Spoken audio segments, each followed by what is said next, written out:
naye mwekube lwaki mwekubaana gwe ne junior okussa ku Kaye amaanyi buli muntu alina ensonga kyebayita omukubamu omusumali mumugumize mu ttaka nedda nze kalize kanjogerere sayidi yange kuba simanyi because ye ali omu naye gwe bw'osabula eno junior n'asabula eri ne mumugattira wakati nze ngenda kugerera sayidi yange simanyi kyoli kya junior era simanyi oba ye unotala lwetaaga kutuuka disula mwogerera so sijja gamba kibeera unfair ogamba nti twegatta kati Jacob yes ayinza okubeera ng'omwana tamukozesa nga card pase nenga bimuluma ebakuba omwana we nga naye bimutriggeringa kuba naye alina statement yayogera ku Eddie Kenzo which I believe singa tubadde mu nsi eri serious yali badde ku CPS nga abeeko byannyonnyola olayini eya omuyimbi wammwe naye atta abantu oba yatta abantu tubagiraba nagiraba kati ntubeera nga teri yalina kwogera ku layini eyo ekyo ku nsonga ya kati gundi wagiruzingira ate nnyo nabitengeero womala okuleeta issue nga bwetyo emaze okusika abantu ereseewo debate eri open kati sajja agireactingako ate naawe nabitengeero ate ozze ku kati kumukuba sigala kwena ensonga sigala ku nsonga yes kati olwedde kiri okiruzinze kati muli mu personal battle mu ababiri abali mu kulwanira ku Eddie Kenzo whether basindike oba si basindike wabeera nga bo basazeewo mu lutalo luno bagenda kukwata Jacob awaluma ne bakozesa mwana yes it is unfortunate nze nga nze sikyagala sikkiririzamu but nkuwa ekirabika batoki oba kitegeera ne mukikumenyera why people do such things stress no more if your dream is to go abroad. SMP Tours and Travel is here for you. We work on your travel documents like passport and ticketing, and we can get you visas for countries like Turkey, Switzerland, Iceland, Finland, Germany, Netherlands, Denmark, Dubai, England, USA, Bahrain, Canada and South Africa. We are located on plot 9 Lumu Street, Kampala, Julina Complex. You can call us on 0759 793 767 or visit us on www.smptoursandtravel.com. SMP Tours and Travel, let's explore. Omwana asomera ku Diamonds Pre-Primary School Day and Boarding alabikirawo kubanga abamu bangule bulungi mu nkola y'ebintu ebya bulijjo abeera muyonjo ate ng'abeera smart nnyo ne mu ndabika abawanjawulo nnyo. Kino kiva ku ssomero okuba nti lyateekebwateekebwa bulungi n'ebikozesebwa byonna ebikozesebwa abasomesa abakugu abatendekebwa obulungi. Si mu kusomesa kwokka wabula enkwatako n'endabirira y'abaana be tusomesa abadde Kaye, Nursery ne Primary. Abaana tubalisa bulungi nnyo ku diet enteeketeeka obulungi. Environment y'essomero yagazisa omuyizi obutava ku ssomero. Ku bya games and sports we do excellent. Twaniriza abayizi ab'enzikiriza zonna ate nga school fees ziri affordable. Diamonds Pre-Primary School Day and Boarding lisangibwa Kimbejja e Buddo. Okuwandiisa abayizi kugenda mu maaso kuba ku 0772 33 14 24 oba ku 0706 28 32 10. Email diamondspreschoolug@gmail.com. tweyanzizza nnyo tweyanzeege nze Geoffrey Mayanja aka Mr. Wagwan kwembozi mu UG webale kutulaba yonna gy'osinziira okutulaba okola kya ttendo webale nnyo kutugoberera abasinziira amawanga ag'enjawulo Bulaaya, Amerika, bunge Bulaaya ezigatte n'ensi endala zonna eza Europe. Bulaaya kitegeeza Europe. Nate abantu Uganda basinga bakigatta ne Amerika bakitwalira mu Bulaaya. Agamba mugundi wange bba wange ali mu Bulaaya. Bulaaya is Europe. Kati bwe ngamba Bungereza ebeera UK. Eba UK naye that is Europe still. Yes. Tempaka z'ekikopo kya Bulaaya. European Cup. Yes. Tweyanzizza nnyo tweyanzeege tutuuse ndi ne Frank Ntambi alina ebibuuzo ebyokuddamu. Soka tutandikirawo emboozi Frank asooka obuuze ku batulaba ku emboozi mu UG. Batulaba ku emboozi mu UG nsanyusa okuddamu okubeerako nate wano ku mulundi ogwokubiri. Nsiima empeereza yo vidiyo ezibaako nziraba n'eyajjo nagirabye. So obulamu bwe butwe butambula. Yes sir. Okay. Frank katandikira ku mboozi gye twakola waliwo wennyini we twali. Yes sir. Wayogera ebigambo bingi nnyo. Byali bingi. Ebigambo byali bingi byali bya sawa namba ne ludakiko bugwamu bwe baserabidde. Kakati byalengerwa era bwe twogera essaawa zino omukulu byamutuukako Kaye era bwe byamutuukako nabadde ne lunaku olwajjo era ne tuwayo emboozi ne tunyumya Kaye n'agamba nti ayagaloddemu ebigambo bino wammanga bw'oba weeyita omusajja ng'owulira nti eryanyi olyewulira agamba nti ddamu ogambe nti nno yakwata mwana wa ssomero yakozesanga abaana b'essomero ewaka eri gwangamba byeyagambye sebo gwe wabyogera ati gwangamba byeyagambye yagambye nti ddamu by'omusibako nti yakwata mbadenza bweziryemuko yakwata mwana wa ssomero yakola ki nekinayogera nakyogera kati nze njagala oŋŋambe kyeyagambye nagamba nti oddemu okyogere nti asula mu ruumu emu naye ng'ebisinga obukulu ebyogamba nti akozesa abaana b'essomero nti simanya yagenda e UK takyaddayo kubanga nti era naye alina emisango gye yazzaayo byomanyi obulungi byozoyogera kayiga nti bw'oba weeyita musajja ddamu obeeko n'ekyoyogera ku ebyo olabe Franka ndi wano sebo mbadde nsaba ebigambo ebyo biddemu kubanga omusajja yang'amba nti ddayo abyogere sebo ndi wano ninzi ku lunaku olwa Monday wiiki eno nagoyinga on record ku show emu gye nakola ne ŋŋamba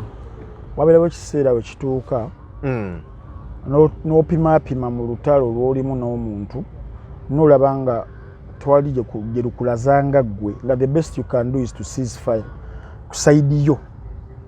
so nali on record nenkikola era wiiki eno ebadde ya harmonization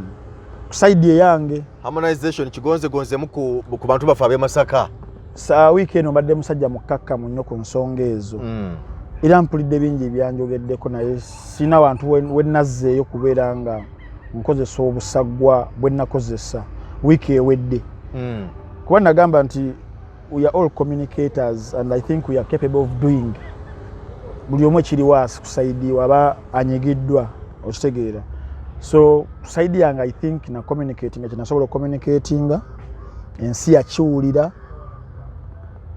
ekyabaawo kyabaawo naye ate si kyekyali kyamakinga Frank Ntambi era abantu bangi nnyo abanfaako abankubira amasimu ne baŋŋamba Ntambi teyali badde ggwe kubeera nga ogenda mu bitoomi you have been a clean guy keep that up okitegeera abanfaako sigala kubeera nga oanalyzinga nsonga ezitwala eggwanga mu maaso era ku lunaku olw'Emmande ne mbyogera era awo tubeera ab'amazima ku lunaku olwokuna nkola show ku TV bagiyita BTM TV buli lwakuna nali ndi awo nkebera ku simu yange nga sheewedde ngenda okulaba nga omukulu yennyini kyagitaddeyo ku page ye show gye nakola nga agistreaminze ku Facebook page ye oba okitegeera ne screenshots nzina so muli nendowooza nti that is a signal gye yali ansindikira okulaga nti obubaka bwange obwa Monday yakola ki yabuwulira nti I seized fire on my side so wabanga alina gye yakoze naawe nga ya bukambwe na bukawe eri ku side yange it is fine for me already nze nasazeewo peace kati wabasalawo yikwagala problems continuing nazo oba kitegeera watidde sikutya omusajja bamuyita Sanzo yawandiika akatabo bakayita the art of war katuyigiriza ebintu bingi nnyo katuyigiriza ddi olina okuyingira mu lutalo ddi olina odduvaamu oba kitegeera kati nze nalabye ddi we nina okuluviiramu nenduvaamu naye walisalawo lwali yagala odduvaamu alivuvaamu akatabo ke kamu katuyigiriza to be vulnerable eri mulabewo yako underestimating nti oli munafu oba kitegeera I've been doing it to so many people ne balowooza nti ndi munafu but singa mbeera nsazeewo okubeera nga mpuluguma tebibeera birungi oba kitegeera so abamu entalo zino we are strategic tuli strategic tetumala galwana fwa nti oli yagambye bwati ne bwati goyogerawo ki ne wiiki ey'okubiri ate wabadde okyali oli yagambye kati goyogerawo ki mugenda okumaliriza nga mututte emyezi 8 oba 6 oba mwaka mulamba muli ku kintu kimu yeti mulina okusavinga eggwanga ebintu ebirala. Mukama abadde akyatuyambe n'atubikkako nti tetuli bangi nnyo abakola omulimu ogwo naddala ku mitimbagano gino ng'egya YouTube tuli batono ate abantu betusavinga bangi nnyo, so tetusobola doba satisfying okumala ebitundu 5 ku 10 oba kitegeera. Kati singa nawe batulaba nga tuli mu bino 1 hour nje maze ku muntu naye agimazeeko, yet there are other issues tuttako, they will be disappointed in us. Kati nze nfaayo nnyo ku ekyo, sagala nnyo ku disappointing abantu bangoberera. Maybe ye kusaidie he's willing to disappoint them, I don't know, but ku side yange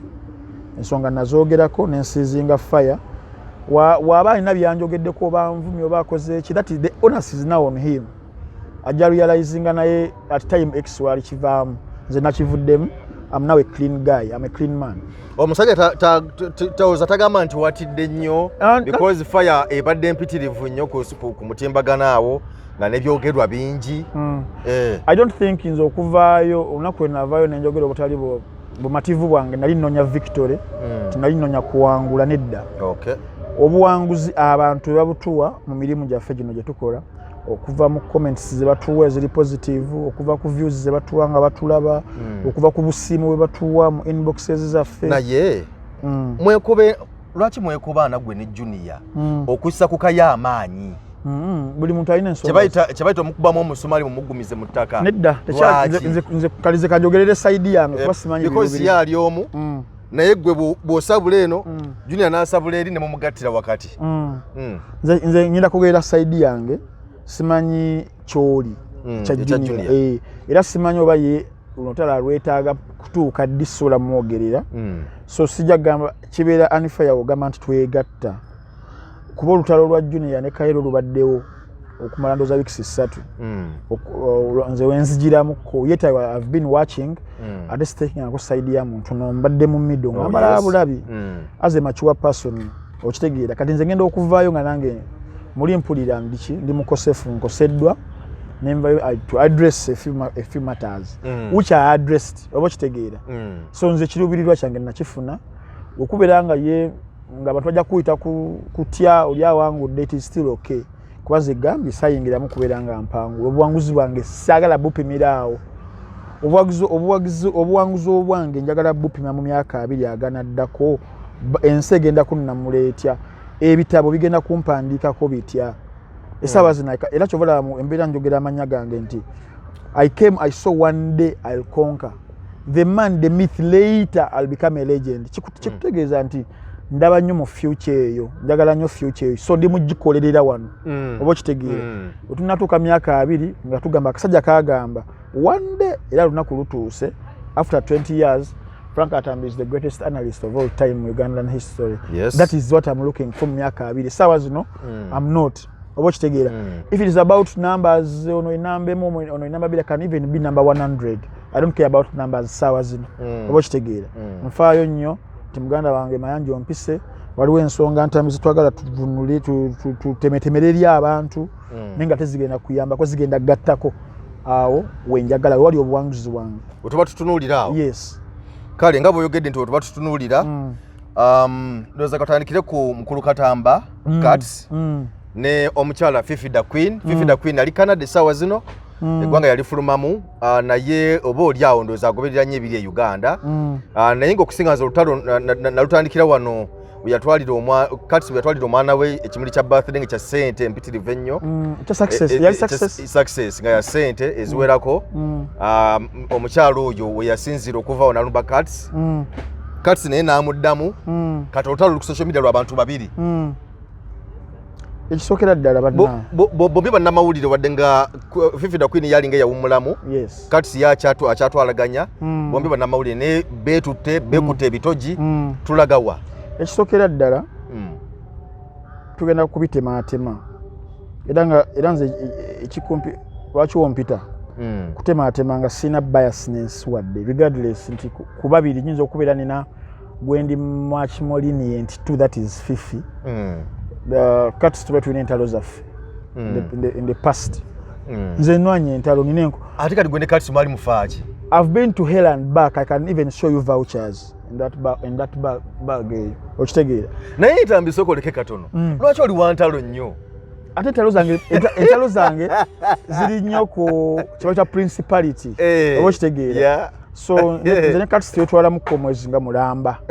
nsonga zaali za champion gudo anaddayo ku ssomero taddeyo ne mubuuza ebibuuzo biyitirivu nnyo okitegeera but ffe ng'abasajja tubalinga mangu hachets zaffe era katambe ennaku zino musanga nnyo gye tubeereyo gye tusanyukira si kwebongako passe naye ng'olaba si mukaawu oba okitegeera you can coexist with you mu kifo kyekimu kyekiraga maturity mu bantu naddala nga upstairs muyinza okubeera nga mukama abayambe ne mubeera nga mubugumizibwako kakati mbadde gamba nti nze ng'omuntu personally nyinza okubeera I could lean side yani ya Nabitengeero Fifi the Queen oba okitegeera naye kati situation ng'eno wejja oba ondeese kutematema nga seekubidde yes ekisookera ddala tulina okikkiriza muganda wange nti ensi evolvinga ensi ekyuka mu kukyuka ebintu bitirivu nnyo ebikyuka one waliwo cultural values ezikkira ddala religious values ezikkira ddala oba okwambuka waggulu according ku generation ebeera eriwo oba okitegeera kati mu gino emyaka 2 kuva 2000 paka 23 waffe tubaddeko abato mukama natuyamba netuvubukamuko katulaba tuli basajja we are men now ndi mu 30 plus essaawa zino oba okitegeera nti ebintu ebyali nga ffe tuli mu kukula si ebire essaawa zino tewalinga omuto Ntambi mama wo okujja okukukyalira mukazi wattu mu bugubi obw'ekitalo nga kyayinza okukuleetera ennyo daddies bw'aba nno ngazze wabanga zze mawogola ebyo webito kwenkya bambi era ng'omwebaza nga mulimu n'abatakyalirwa oba okitegeera ndozo jukira singa waliko mu kisulo ffe twaliko mu kisulo nze sulo linasubiramu lyalira bakatuliki balita St. Matia Grammar liryawo Kajjansi oba okitegeera kati omuntu atabaddeko mu kisulo yasobola okukubuulira oba okiraba so eyo embeera negenda ng'eva ffe abakulidde mu mbeera ey'obugubi twepromisinga ebintu bino wammanga naddala nze kati nze nkubulira ku sayidi yange nti njagala nkole nnyo mbeere ng'ennaku gye ndabye omwana wange tagenda kugirabako n'abazuku tebaligirabako that's why tulimu tukola nnyo weyabayo omwana we agenda mu ssomero eddungi ennyo omwana we ayambala bulungi nnyo okitegeera omwana we agenda mu malwaliro amalungi ennyo sinakindi alina insurance ku buli kimu oba okiraba we are trying to do that for our kids because tetwakifunako kati essaawa zino ogenda otandika okukiraba mu bazadde abalinamuko kasente abakafunyeemuko nga omwana we agenda kumulaga omukwano ogwo ogw'ekimmemmette love eyo kati love tosobola kugipima nti omuntu alina kukomawa alina kutandikirawo alina kukomawa kiringa ng'obukyayi togenda kugamba muntu nti nno obukyayi bw'onjagala butandikira wano bukome wano nedda because those are emotions ze tuli mu kudiringa nazo kati love when people pour love mu ngeri za njawulo nnyo bwe tuba tuli mu bintu bya love oba marriage oli asobola okuwasa mukazi we n'amugulira emmotoka naye gwe okuba tolina busobozi osobola kubeera nga ogimugulira wabula oyinza okufuniramu empetero mu mutima nti abo bali mu kweraga oba okitegeera bali bagenda kukola wedding bagende Bahamas honeymoon yes okitegeera kati gwe Ntambi waabwe olwokuba oli mwavu nakyo kikulume kati bazunga kyeyo bali tebasobola kugenda wano ku Sheraton okitegeera bashi bagende eyo baligenze Kalangala kuba ye gyamanyi bali mu kwonoona ssente mbu bagenze Maldives tukole tutya oba okitegeera so it is about the haves and have nots abalina n'abatalina abalina bagenda kukola buli kimu because olwo abasajja abamu abakugamba kati ssente nzikoze sigenda nakuddamu kwavuwala kati nzikoze eki wabeera alina omwana we gasobola okusipoyira agenda zimusipoyiringirako zonna naye nti kakati abamu bo kye balabawo bagamba nti mu masomero ago abaana baabalinamu katugeze kale katugambe nti katisi alinamu katukitwale ne katisi alinamu naye katisi omwana we gy'asomera waliwo n'abaana b'abaavu bano waliwo amuyambako ng'asomera eyo naye ng'ate mu kumuyambako tajja kusobola muleti ya sexes efaananako bw'etyo nti ekyo kiba kikolwa kibi eri abaana abo n'eri abazadde abo abatalina busobozi obwo naye ng'okimanyi ebyaddala ensi eno gye tuwangaalira mukama katonda mu kutukola yatandika kibalira ku ngalo zino z'olina tezenkanankana naffe abantu yatukola nga tetugenda kwenkanankana wagenda kubeerawo abagagga ennyo wagenda kubeerawo abaddakaawo wagenda kubeerawo n'abawejjere oba okitegeera kati bwe mwesanga nga waliwo omuwejjere n'omugagga in the same goon surrounding ebiseera ebisinga omugagga kyakola ono omujjira agenda kulowooza nga ali mu kuyiswamu amaaso ali mu kubeera ng'asoomoozebwa yeti omugagga that is the order of the day oba okitegeera kati it is just fe abantu okuyiga ebintu ebimu netwerumya nnyo mutwe kuba omuntu aba akutte ssente n'aziwa omwana we akosezzaani akosezza abo abava abatalina abali mu ssomero lyerimu abagenda okwegomba kati webetasobola kufuna webeegomba kigenda bakya mirundi ebiri nabo baliyagala okukola ennyo babikolera abaana baabwe be balizaala ng'ono katamba ayinza okubeera nga of course kale ayinza oba yakula mu famire biki naye mulimu ffe tewakula bubi naye singa oba ofunyemu mwana we ogenda zimwonoonerako kati oli omwana gwogamba nti victim alabira ku ono ye talina n'afunamu embeera kigenda kumuyamba nnyo mu kukula kwe nti agenda kukola nnyo nga bwe wajjukira situation eyo agamba sirikiriza mwana wange kubeera nga nze mu kaseera ako nga ndaba waliwo gwe bawa kambuze ekibuuzo abantu bangi abalabye ekintu kino naye Fifi Queen yabadde omuntu omutuufu okuvaayo okukyogerako of course Fifi naye muzadde I think Fifi she's a media personality wadde ali mu retirement oba wadde yawummulamuko so she's an opinion leader because abadde avaayo ku nsonga ez'enjawulo na opinion ye era tetusobola mufulutinga kubeera nga wa opinion n'ekyokubiri nze nga nze ndaba yagireese nnyo ku moral fiber okitegeera moral fiber eyo n'agireeta and her perspective oba ogitunuddemu it makes sense but waliwo idealism ne realism nti idea ye bannange mukole nebwemuti but reality ekulaga nti abantu bafunamu kasente kati saawa zino ojja weegendereza amasomero agasinga getugamba nti aga private naga gavumenti gabitandisa ag'amaanyi obakola prom parties laba engeri abaana gye bambala n'ennaku zino bayita n'amamotoka mu masomero abaana nga bajja bevuga ku prom parties ensaawo weetuuse yeti ffe nga n'okufuna obufunye essuuti gy'oyambala ku prom parties nze nzijukira nze nga nze ku 2SS210 nga n'essuuti gyengenda okwambala ku prom party simanyi wegenda kuva gebula wiiki ng'emu kati mu kwesimba oba okubera ddala ebipande ne bakola campaign zennyini ne bagaba ssente abazadde bagenda okukyalira abanaabwe ku zividi babeera nga bagenda okwanjula ndowooza obiraba ne bashoppinga buli kimu batwalira abaana baabwe oba omwana waabwe oba okitegeera kati ekyo kibeera ku haves and have nots yalina agenda kukiwayo gwe atalina of course ogenda kusigala mu mbeera eyo obeereyokwekubagiza yes weekubagize obeere otekemu that moral standard card otandika okizanyisa against banno olwokuba tolina ne Fifi Queen alina anti yayogedde ku lw'abatalina yalina okitegeera atayinza okubeera nga naye alina kye yali akoledde omwana we n'akisuusuusa nnyo yeetiye mu kukula kwe tebakimukolera but because kye yali afeeling essaawa ezo okukolera omuntu oba okitegeera kati people are playing double standards essaawa zino ku nsonga ya cuts nti omuntu ali mu kukuba cuts yakoledde omwana osobola okumusanga nga tayalina wakikola maybe mu love nti alina omwana gwafunye ennaku 2 beesanyusizaamu amugulidde emmotoka oba okitegeera ogizenyuka nkugulira emmotoka naye ng'ate love yaffe singa tugijjukire yedda mutendera ku mutendera you understand step by step emmotoka lumu nga batebano bazibawa maybe anniversary mukuza myaka 3 weebityo okiraba naye kati essaawa zino omuntu wabeera alina n'asanyusibwa abagenda kubeera ng'awaayo oba okitegeera that is life mulimu classes mulimu abalina oli omukyala Maria Antoinette yakudaalirako banene bagamba if you can't buy bread buy cake omukyala tiyakola banne bannange because for her newana eno nalaba minisita yali minisita ni bannange eyagamba nti abagamba nti pads zizikeko wansi ebbeeyi tugenda kuzongerako omusolo kakati bwe batozisobola mudde mukozesa enkola bajjajjaffe gye bakozesanga eyebigoye nengamba omusajja ono yali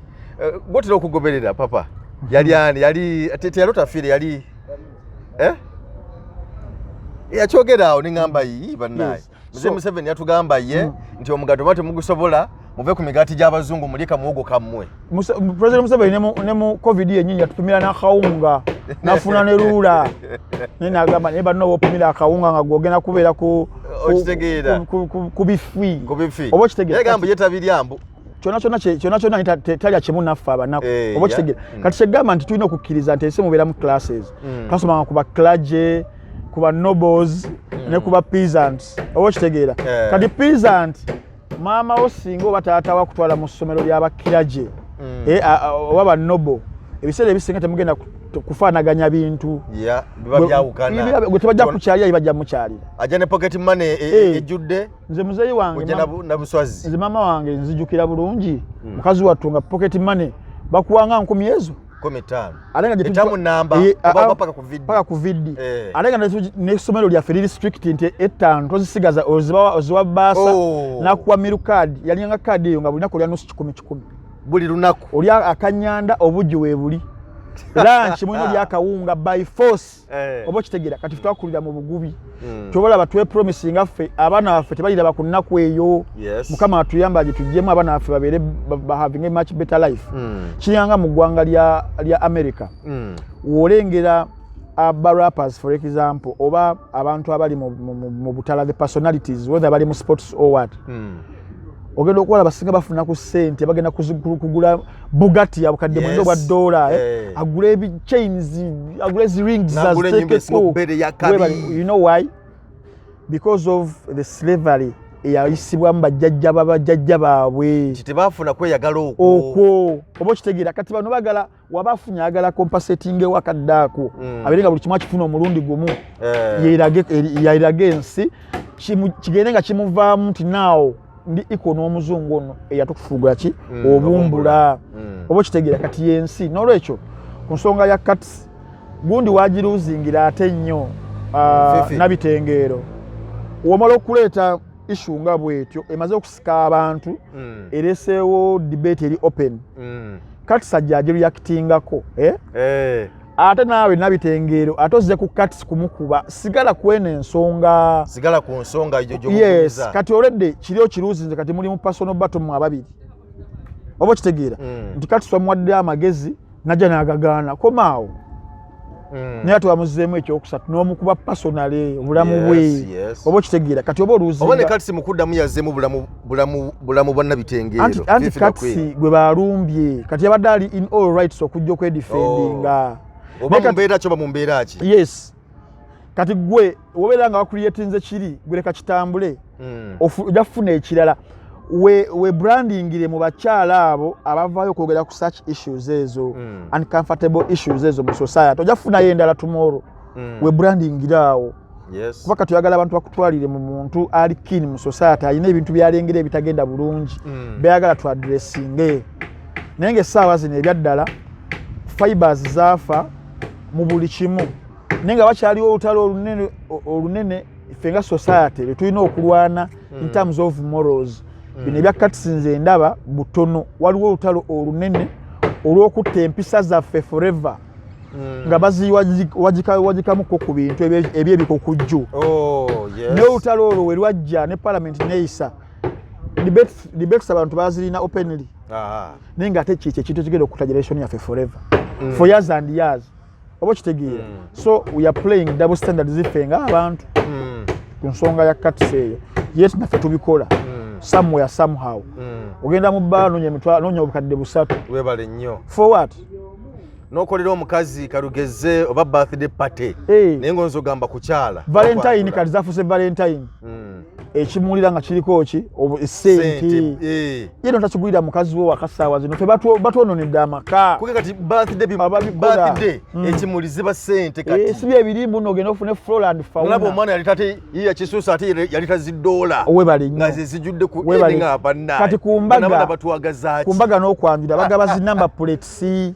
bagaba amamotoka kati fe olumu tutya n'okutya netugamba kati bannaye wenjikola nembeera ku nnono yaffe ey'edda nti omutwalo gwa taata society egenda kunjajinga ntya naddala nga ndi personality for example Frank Ntambi the Juggernaut nange olumu mbeera pressured by society eno nkole ebijja mu trendi wadde sibikiririzaamu oba kitegeera kati ensi wetto tutambudde naye nga in a nutshell nabitengeero yabadde mutuufu yes ku side ya morals n'ensi wagyegenda but double standard agiplaying anti no waliwo ebirala ebiri much better than much riskier than that ebitagenda bulungi nnyo mu ngeri gyetukuzizaamu abaana baffe nti esaawa zino osobola osanga nabitengeera oyo nga webakona ku mwana w'emboko ku ssomero asobola n'okusuubinga essomero eryo osobola okisanga ye tife tukuzenga okufuuka omusajja okuziddwa kyalo nga kiboka evuga waliwo olugero olugamba it takes a village to raise a man, successful man. Twatuuka ku kyalo okola omusanga eri ne bajjanga bakkuba paka wotuuke bakanawo ne bakkuba naye ssaawa zino okuba ku mwana wa neighbor ng'asobezza poliisi yekunona oyo mwana wange simanya alina obulwadde alina sinuses alina allergy alina bannange oba kitegeera kati badde ensigo zimuluma tukize tugaane kati ssaawa zino buli muntu bagamba keezala keekomberera omuntu akaana ke kaazadde bambi agenda kawalava agenda kawubira agenda kaprotectinga with everything so it tantamounts to what cats did partly what cats did yet other parents are doing even ebirala ebyandiyanamiriza ensi yes. Okay kale kati ensonga tugigadde yafifida Queen ne MC Cats amanenya tumalize n'ensonga ya Eddie Kenzo Eddie Kenzo ne Jacob Omutuuze Jacob Omutuuze munamawulire ne bamaze banga dene nga bali nkolagana ne bamuyita Jacob akuguzibu chairman we boy that ina munonyezako ne kalulu akawidde musajja wange yes nyongo omuntu regardless of party ko yajjira nze olumu sijajinga kati manyi politics atonoonye nti osobola okubeera ne mukwano gwo mayanja naye wabeeranga wa UPC ng'oli wa DP ng'ate omukwano ogufa waki politics adecidinga nnyo ku nkolagana yange ey'obuntu naawe yajja independent naye nga yali mu kibiina kya NUP akkiriziganya ne NUP ne Robert Kyagulanyi Ssentamu tugende mu maaso okiwakanya oli mukwano gwange kati golina byoyogedde best naye tugende maaso akugizibwe kakati akuguzibwe bano obutakanya ne musajja we Eddie Kenzo wa Big Talent bamaze ebbanga ddene nga bamukwano era nga omu ku bantu ndowooza abasinze okubeera ennyo mikwano gya Eddie Kenzo wamawulire ndowooza oyinza kuleeta omukulu oyo Jacob nti abaddewo nnyo bombi bebeereddewo nnyo mu nnaku ne mu ssanyu era nga buli kimu bakitambuza bonna wagira bamwayo ku show ono bapika endongo na biki byonna naye saawa zino bwe twogerera omuliro guli ku social media okwo beekanyugira ebiwanvu n'ebimpi omu yakanyuga Jacob akanyuga nze njagala ompayo statement ya Kenzo ne team Eddie Kenzo now that is where we are wali ekinyusi ne team Eddie Kenzo nti ono Jacob nga ye akanyuga batu gwakanyugira takyukako wadde kulaba kyekye mukoze ekye mu scratching timu ye kanyuga nakagigamba ko nti bannange mugende empola kati ekyo kankunyumize muganda wange abantu ffenna tukwatagana wabula sitteeka mbu tulina kwefiirako lubeerera watuka ekisira ne wabaawo ebigenda okutwawula ekyayawula Eddie Kenzo ne Jacob ebyaddala tetuyinza kukitegeera ssaawa zino oba okitegeera kuba ate bagamba n'okugamba towuliriza osala gwakawala nga tonawulira gwakalenzi nti yes nti essaawa zino muganda wange Jacob yali mu kuvaayo okwogera ebikankana eri Eddie Kenzo ali mu kumulebolinga nga wali omuntu omubi ali mu kumulebolinga ebintu ebirala weebityo yes biyinza okuba nga bituufu naye kijja beera unfair okubitwala nga tetuwuliriza gwakawala gwa Eddie Kenzo naye singa tufunako ku chance tetuwulira ekyayogera Eddie Kenzo yes lwaki bakyawagana but eyo si interest yange kyembadde gamba nti abantu tukwatagana neera tukola ki twawukana ekyo kyo kiri given kyabu ne mu family gye tuzaalwa osobola okusanga family nga they are blood related mama taata naye nga tebakwatagana oli n'agamba n'okugamba nze kankole n'ebijja ewalala tebagenda kunziika eyo wamu tubiraba tulaba ebintu nga mama kede n'azaala omwana ne batandika for some reason eyinza okujjawo ne beekyawa kabwa nange naye nga oli yazadde omwana oyo bibeerawo mu family so ensi bwetyo bekola ki bwetambula kakati obuzibu nze bwe nnina buli wamu Jacob alina kaadi gy'azannya mu ntalo ze kaadi eyo baginzannyako nze ani agikuzannya Wabuyu yanzannya kaadi Wabuyu yaliwa Wabuyu Gerison kade ebeera bweti singa mubeera mu lutalo n'omuntu ebimu ku bintu by'oyinza okukozesa obeere victim ofune sympathy mu bantu bakiyita family. Family. Mukyala, mwana, mama. Tata tebafa nayo. Munnange. Oba lwaki? Because the landoza nakugambyeko ku fight ya waliwo munnamawulire Gaye waffe Tax. Yabadde gugondi yamukubye. Yanono muyimbi Samasoja. Bafunye obutakanya n'amukuba. Ne Samasoja yavudde n'agamba byonna ebirala byonna yali byogedde n'ali mulese kubanga agamba nti yalya ssente ze. Ne ssente nazo n'alya n'atwala naye n'atavuma maama wange. Yafunye maama wange kyekyamukubizza. Kati ebyaddala kaadi eyo creating a lot of sympathy eri omuntu akiwulidde oba okiraba. Ne wobeera ng'oli omuntu akoze ki kyonna tebagenda biwuliriza. Naye singa obeera osazeeko ku line nawe n'ogamba kankozese ekintu ekiyinza okumuluma because tuli mu lutalo. Abantu abasinga kankibayigirize kino. Era mbadde ku TV leero ku BBS. Mwannyinaze Florence n'ayogera point n'agamba tubadde twogerera ku issue ya kuvuma okuyitiridde nnyo ku online. Lwaki abantu beevuma naye mbagamba akuva dda. Olaba tukyalemedde olwanisa racism. Tukyalemedde olwanisa tribalism. Tribalism naffe ffe nnyini wano nti osobola osanga nga Omuganda okitegerawo ebityo. Okwesula mu mawanga. Ate nga kubaddewo bbanga na bbanga. Mukama bwatyo bwe yatutonda.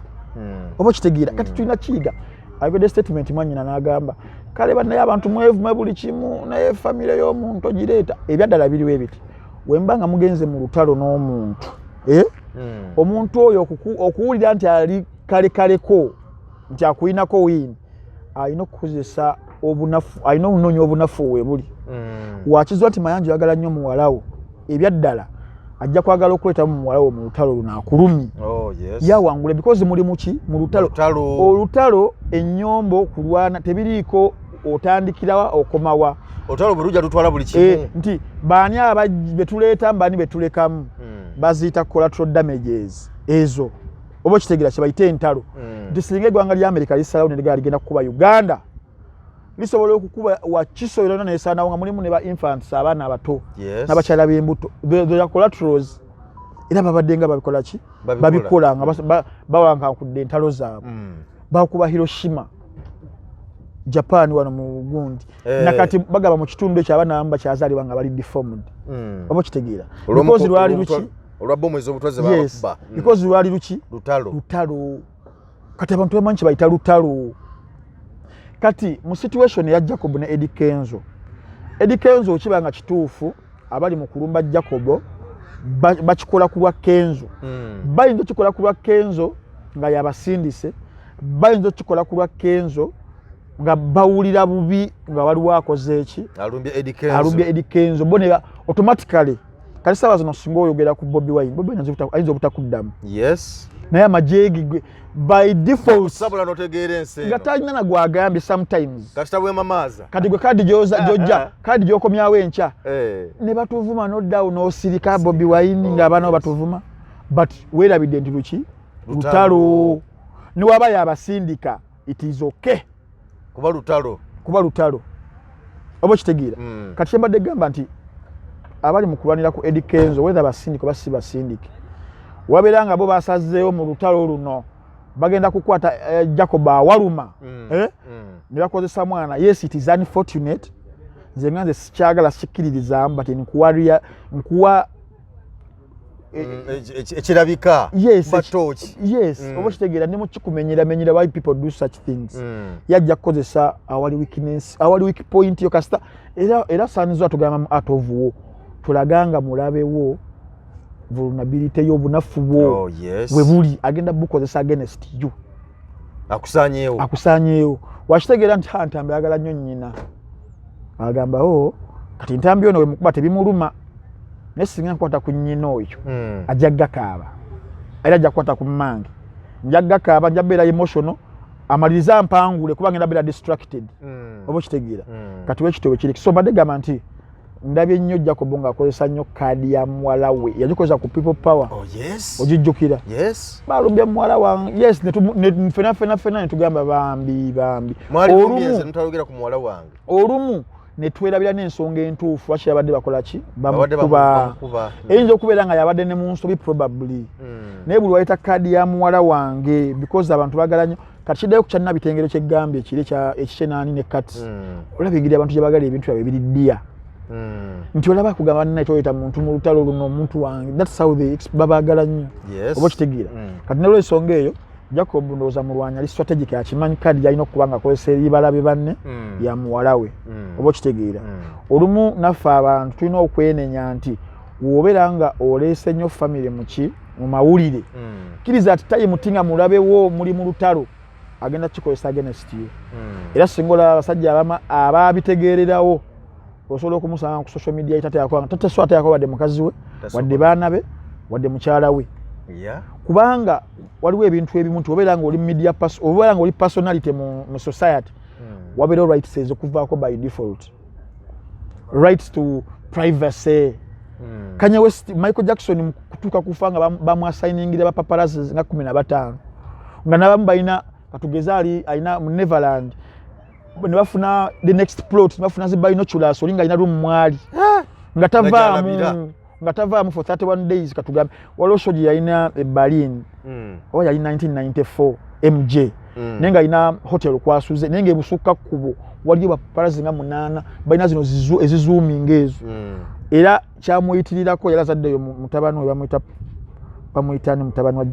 erinnya ndyerabidde n'amuyisa mu ddirisa bw'ati n'abakanga mu bakasukire ngawuli akimususseeko oba okitegeera so wobeera nga oli personality wabeerawo obulamu obukugibwako wabeerawo rights ezikugibwako kati olina okubeera nga weegendereza nnyo baani boyagala ensi oba okitegeera saagala bamanyi kikwata ku famire yange kuba singa tugenda kati fe tubeera mu guno omulimu nti ngenda kunyiiza omuntu olumu nga simuvumye wabula byenjogedde maybe nga bimukwitiikinze nnyo oba okitegeera na olumu bayitha ffe abakola guno omulimu kati mulimu abantu abatavumanga ffe sivuma era kali kenvuddeyo ak'emabega kyali kisusse nga omukira bakoze kibagunyize nnyo okitegeera naye enani overview sikola ki sivuma naye nyinza obbaako byenjogera wano ku muntu oba ku kintu ku topic oli ne kimunyiiza because ayagala kuguza abantu kirala ate nga kifu oba okitegeera kati ffe tuli nnyo targets nti tumukozeseeko ky'omwana oyo Ntambi ng'asusse wano kati ffe tuli bagezi nnyo nti tojja kumanya wensula tojja kumanya ki tojja kumanya famire ddala famire kuba ffenna ye weakest point ya entambula zo zennyini tutambula aganagala ero nenzijira ku boda ero nenzijira mu motoka ero nenzijira ku wiribalo ekyakagala ero ku beeringi okitegeera kubuzaabuza mbeera oba okitegeera because ebyaddala family is our weakest point ffenna ng'abantu kati Jacob yes ayinza okubeera nga omwana tamukozesa nga kadi pase naye nga bimuluma byebakuba omwana we nga naye bye bimutriggeringa kuba naye alina statement yayogera ku Eddie Kenzo which I believe singa tubadde mu nsi eri serious yali badde ku CPS ng'abeeko byannyonnyola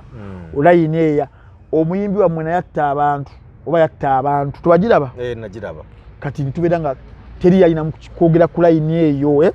teri naagijjeeyo kugyanika bweti nga temunaawa kudda kweno nti bavuma omwana wange layini eno gy'oyogera wali otegeeza ki Jacobo nti Eddie Kenzo simanyi yakola ki abantu wali otegeeza ki something kiri mu layini y'okufa kw'abantu naye nga kyekusa kwani ku Eddie Kenzo kati mu bantu abali critical nga nze eyo layini nsobola okugijjayo bwenti nenjiteeka ku Jacob bino ebyomwana ne bibula n'okubula singa mba nsazeewo you understand but tudiiringa mu society yaffe abantu nga babeera anawe yasaawa yonna tebibakwatako mwe mumanyi tulina ebizibu byaffe naffe bingi nnyo kati omuntu abiraba n'agamba we bamanyi mwerwanire entalo zammwe Junior ne Kaye mwerwanire entalo zammwe mwe mumanyi omunafu anabivaamu Ntambi kati nze munafu oba okitegeera that is our society so mu mbeera eyo n'ekisinga obukulu ekyaleetera ekyo Jacob atuuka alina sho gy'akola alistinga ennyimba ezisinza okukuba kyetwebuuza ennyimba ezo azikola ku interest yaani eya public kula Dembe FM gy'akola oba Jacob nti playlist ye nga ye obeera playlist ye nga yagizanyire mu motoka eyiye naye obeera nga ogenda kukozesa platform ya Agaanye oteekewo omu n'ennyimba 10 ezisinze ebyaddala ng'oluyimbala Eddie Kenzo balipira boda zimu ku nnyimba ezisinga okwokya essaawa zino oleme kuluteekako kitegeeza naawe as a media oba personality tugenda bako be tukujjako because ebyaddala Ntambi nebasi nnyo obutakkanya ne Eddie Kenzo era mbulina obutakkanya ne wabalawo facts ezimu ezirabika ng'omuntu bannange ebyaddala nogana nakasajja kakenzo ako ebyaddala kasabudde ina emyaka 10 kasabudde abasajja bano that is a fact noba tukola ki kati siba kigenda kwawula mu bantu bagambe by the way Ntambi alina obutakkanya ne Kenzo naye wabawo Kenzo kyakoze ekituufu Ntambi akikola ki akihighlightinga kati mu byaddala Jacob asobola tukakasa nti ku nnyimba 10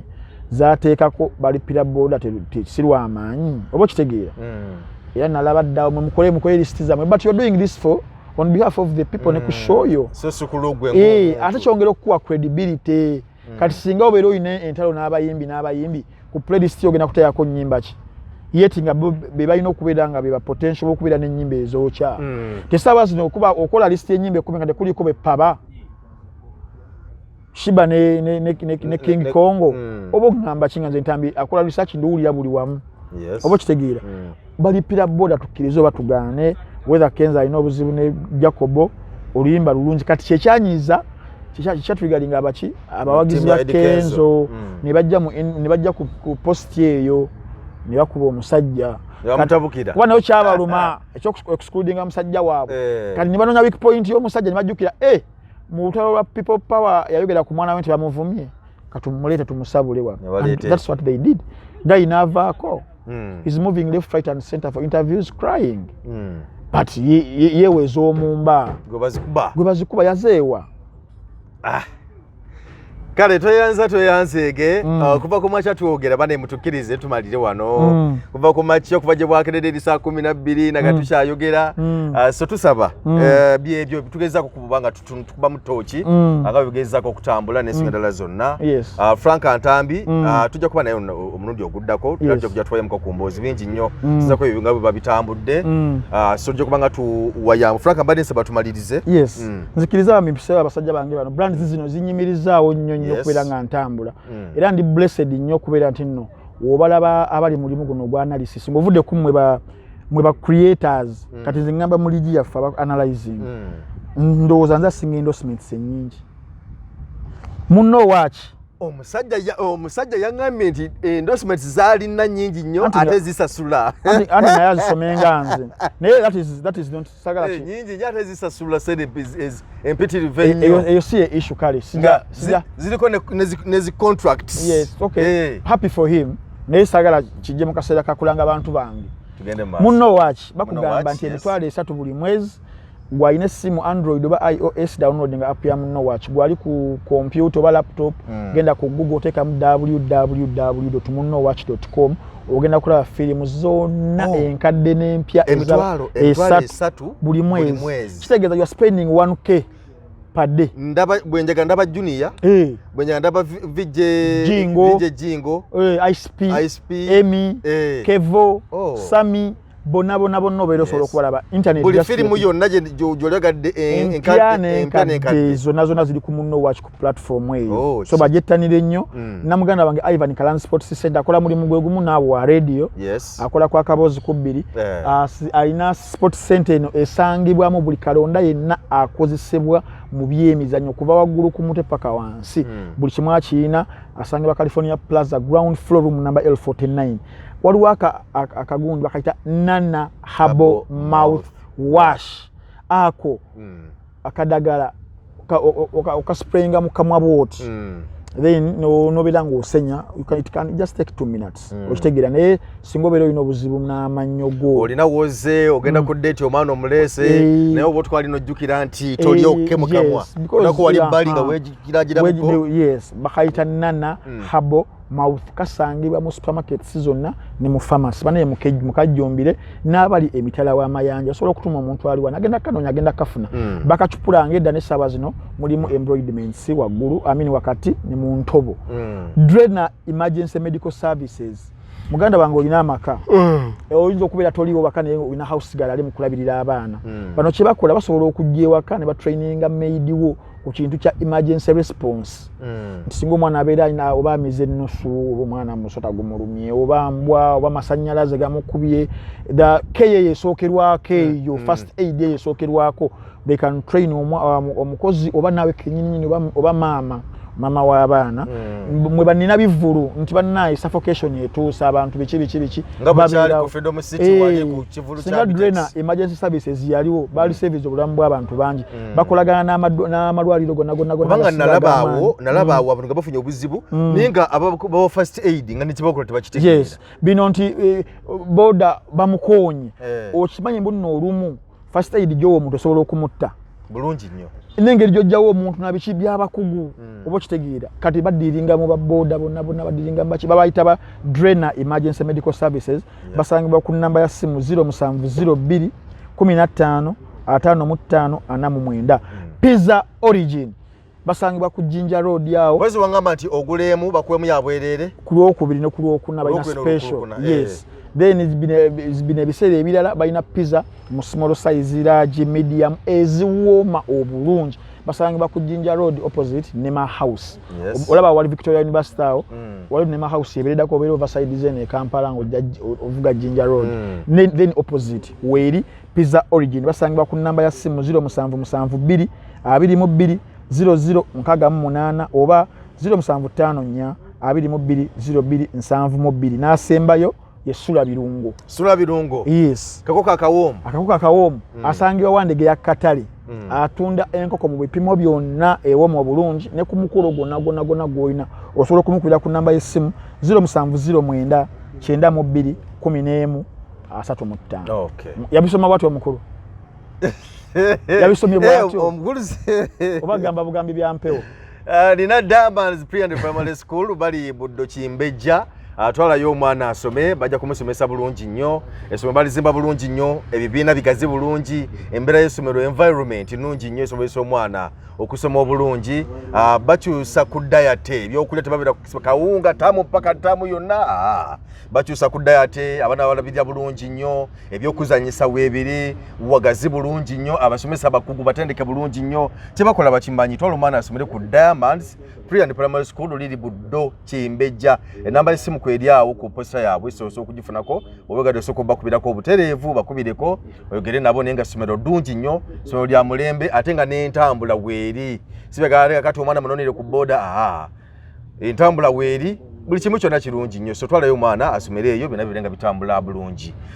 SMP Tours and Travels bali ku waggulwawo kubiriri akaboozi radio kubiri akaboozi ne radio 1 waliwo ekizimbe kiriraanya awo enakasero waggulwawo waliwo ekizimbe kiriri bakiyita Julyna Complex bali ku level 2 agenda wo bakola ku nsonga za kulambuza abantu mu mawanga gonna gwebali wagala ogenda okukolera ebweru tebali zino companies zino ezitwala abantu nti tutwala kadama muja naye oyinza okubega nti njagala genda kukolerako Canada njagala kukolerako mu America Bungereza bagamba nti gendayo mwogere mulabe ekyokukola obayagala kugenda kulambulako bali okay zino seminars ez'abamawulire simanya biki tourism biki byonna babikukolyako bulungi nnyo gigs zino nababa nazo so tuukawo ndekwa mukwasaganya bulungi nnyo ogendeko ebweru passport bagigoberako visa bagigoberako air ticket bagigoberako byonna buli kitakisa kyonna bo webali okubanga ensonga bazikwasaganya so gendayo waggulwawo ku waggulu enakasero okulya na radio 1 n'akaboozi ekizimbe bakiyita Julyna Complex bali ku first floor efloor esooka so we bali awo banafa ba SMP Tours and Travels tukirize tugende tujja kuddamu tukomewo tuwaye emboozi amina nze Geoffrey Mayanja aka Mr. Wagwan nange Frank Ntambi Wayne Balkeza the youngest East African professor the Juggernaut the Renegade Connoisseur and sigamazeyo era nga isiza mu bwangu tweyanziza